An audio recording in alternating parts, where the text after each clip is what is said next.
Not long after this, Margie came home wearing a troubled expression on her face and told him that she had something important to say. They went into the parlour, where Alfie sat opposite her, his hands on his knees, leaning forwards in expectation. "Alfie," she said, not looking directly at him but staring into the fireplace instead. She didn't say anything for a long time, but Alfie decided he wouldn't speak until she did. He was afraid of what she was going to tell him and could already feel the tears beginning to brew at the back of his eyes. "I have a bit of news for you," she said finally.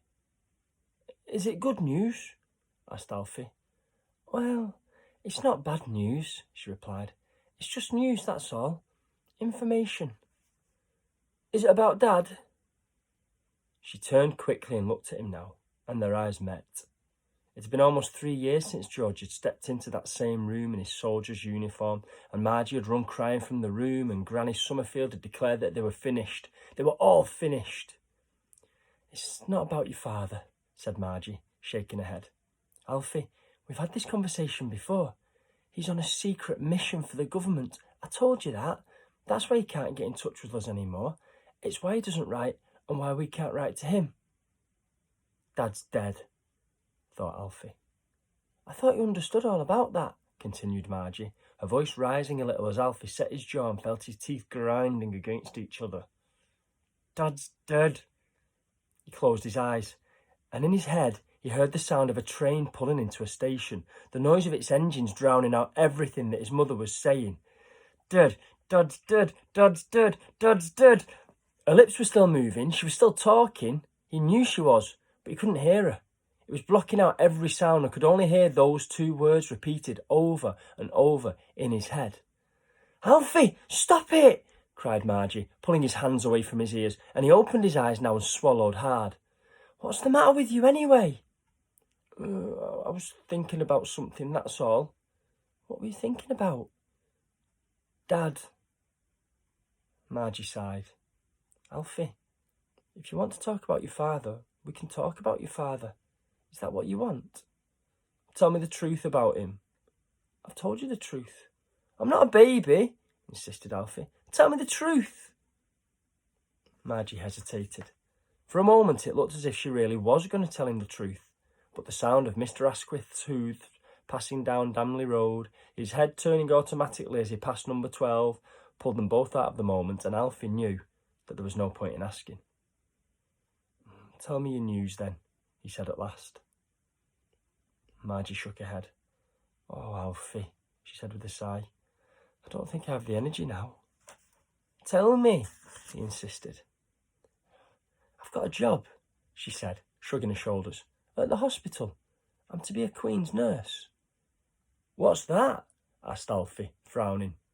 "Oh, you read the paper, I know you do," she said, not knowing that Alfie only looked at the newspaper every day to read the numbers.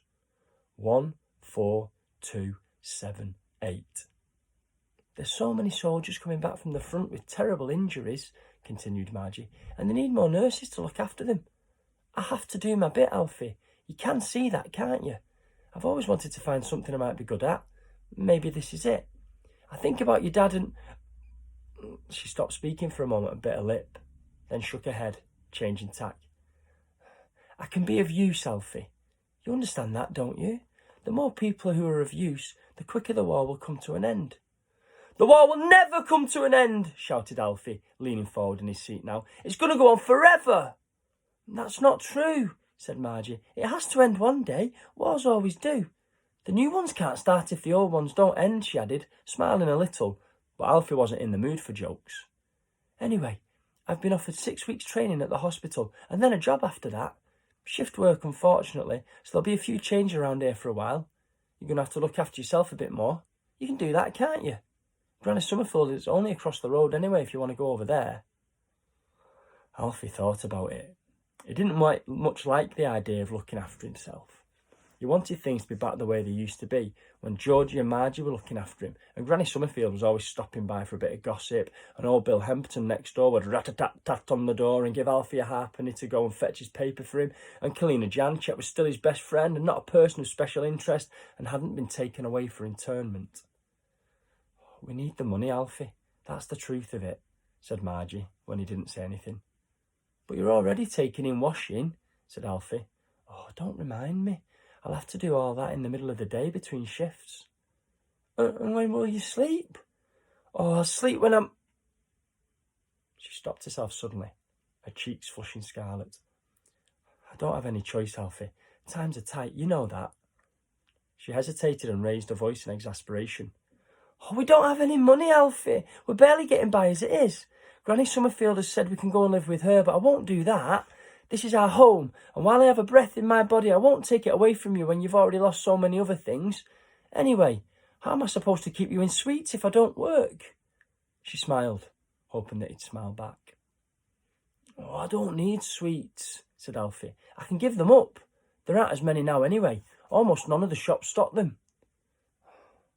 "We need food," she said then. "Alfie, we're perilously close to penury. Perilously close." Alfie opened his eyes wide. He had no idea what perilously close to penury meant, but it didn't sound good.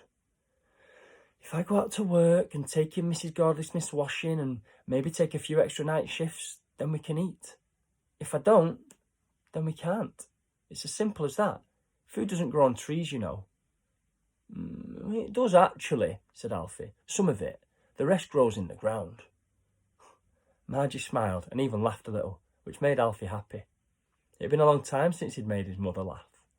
"Well, that's true," she said, "but you know what I mean." In the end, they'd had a long talk about the hospital and the hours she would have to work, and Alfie promised that he wouldn't get into any trouble and that he'd go to school every day, which Margie said was a sign that he was growing up. "You'll be a fine man one day, Alfie Summerfield," she told him, kissing him on the top of his forehead, "just like your father. He'd be proud of you if you were here with us now." But he wasn't with them, of course. He didn't write. He didn't send telegrams. He didn't come home on leave like Jack Tamarin from number 20 or Arthur Morris from number 18. Margie insisted that his dad's secret mission would bring the war to an end more quickly, but Alfie didn't believe a word of it. He knew that his father was dead.